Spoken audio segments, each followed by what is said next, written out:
setup.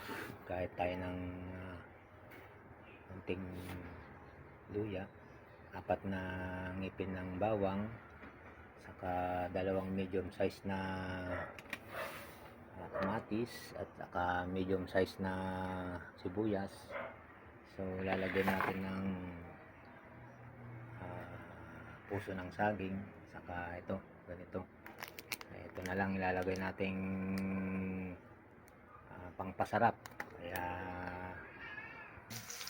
mekos lang natin ito para lumabas yung aroma ng